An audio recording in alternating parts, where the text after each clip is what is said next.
आज पंचायत समिति हॉल में उप विभागीय अधिकारी हदगांव एवं तहसीलदार की अध्यक्षता में आज मानसून 2024 की तैयारी समीक्षा बैठक आयोजित की गई, जिसमें हदगांव तालुका के सभी कार्यालयों के प्रमुख उपस्थित थे।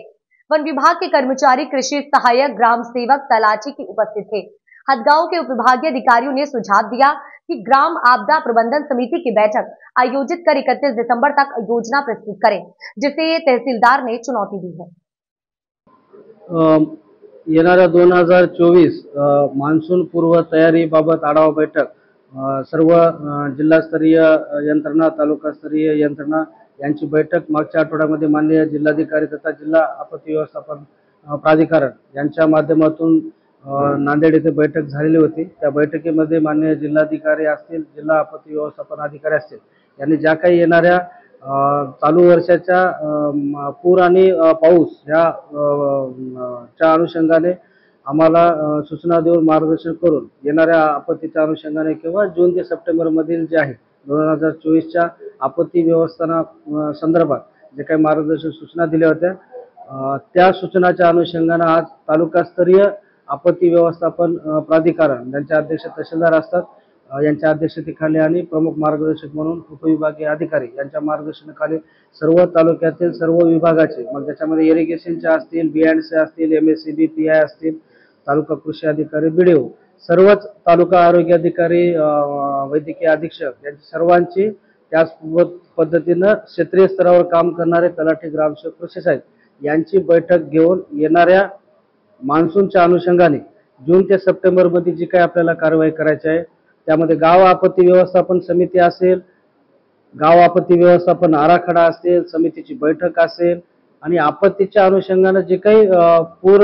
प्रवण क्षेत्रातील गावं असतील किंवा पूरबाधित गावं असतील, आपल्या तालुक्यामध्ये साधारणतः 22 ते 23 गावं नदी काठावरचे असे आहेत की पूर्व इतिहास बघितला तर ज्यावेळेस मोठ्या प्रमाणात फ्लड येते, पूर येते, तर त्यावेळेस आपल्याकडे इसापूर धरणाचं पाणी सुद्धा ओव्हरफ्लो झाल्याच्या नंतर पैनगंगेमध्ये आपल्या या ठिकाणी सोडल्या जातं, त्याचं सुद्धा आपल्याला बऱ्याच प्रमाणे सामोरं आपल्याला आपत्तीला जावं लागत असते।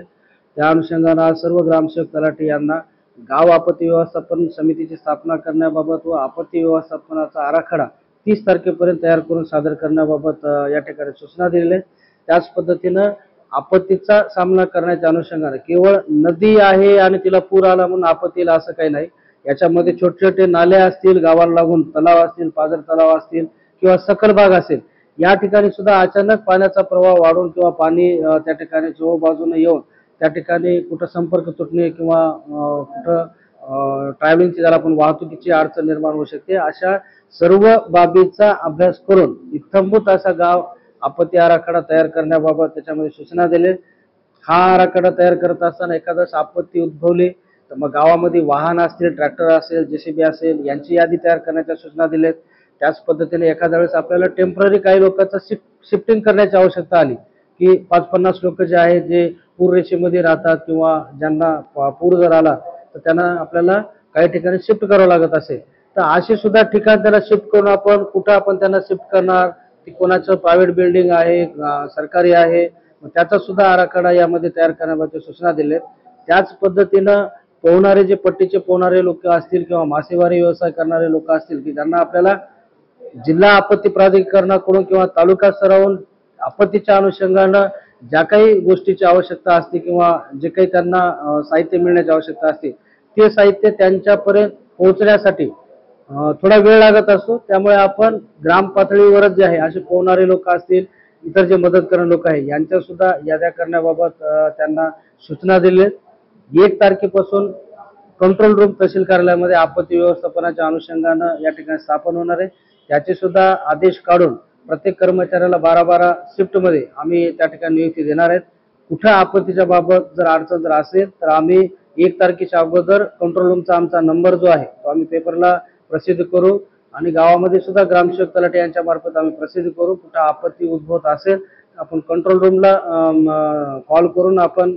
मदत मागू शकता। त्याच पद्धतीने संबंधित तलाठी असतील, तहसीलदार असेल, BDO असेल यांना सुद्धा आपत्तीच्या अनुषंगाने फोन करून आपण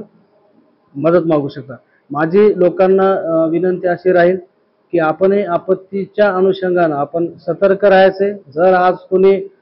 बिना परवानगी किंवा ग्रामपंचायतीची परवानगी नाही, नगरपालिकेची परवानगी नाही, कुठं आपण पूर रेषेमध्ये किंवा नदीच्या काठावर घर बांधून राहिलं जर असाल तर आपण आपत्तीच्या अनुषंगानं तात्काळ त्या ठिकाणी हलवून जे आहे किंवा गावामध्ये आपल्याला पुराची परिस्थिती जशी येईल तसं आपण उंच भागावर जे आहे ते त्यावेळेस आपण जाऊन थांबायचं आहे आणि जिथं कुठं आता नदीमध्ये कोणी वास्तव्याला घरं असतील, एक दोन झोपडे असतील, काही टाकलेले असतील तर त्यांनी ह्या जून ते सप्टेंबर मध्ये त्या ठिकाणी अजिबात त्या ठिकाणी राहायचं नाही. आमचे सुद्धा तलाठी मंडळाधिकारी असतील, मी स्वतः PI जे आहे पुढील एक 2-3 दिवसामध्ये जे काही आपले 20-22 गावं आहेत तर त्या ठिकाणी आम्ही भेट देऊन जे आहे त्या ठिकाणच्या परिस्थितीची आम्ही माहिती घेणार.